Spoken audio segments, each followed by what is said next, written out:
Kami nawa ay gawin ng handog na habang panahon nakatalaga sa iyo. Tulungan naman niya kami magkamit ng iyong pamana kaysa ng ina ng Diyos, ang mahal na Birhen Maria, kaysa ng mga apostol, mga martir, at kaysa ng lahat ng mabanal na aming inaasahan, laging nakikiusap para sa aming kapakanan.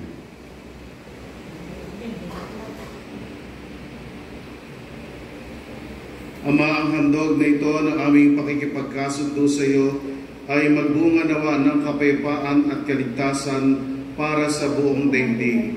Patatagin mo sa pananampalataya at pag-ibig ang iyong simbahang naglalakbay sa lupa, kasama na iyong lingkod na si Papa Leon, ang aming obispo na si Roberto, ng tanang mga obispo at buong kaparian at na iyong piniling sambayanan. Dinggin mo ang mga kahilingan na iyong angkan na ngayon ay tinipon mo sa iyong harapan.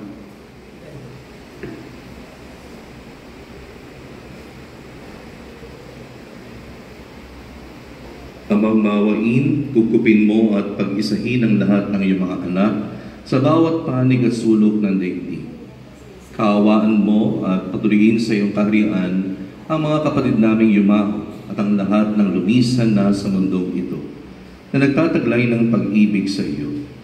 Kami umaasa makararating sa iyong piling at sama-samang magtatamasa ng iyong kalingningang walang maliw, sapagat aming masisilayan ang iyong kagandahan sa pamamagitan ng aming Panginoon Kristo na siyang pinagdaraanan ng bawat kaloob mo sa aming kabutihan.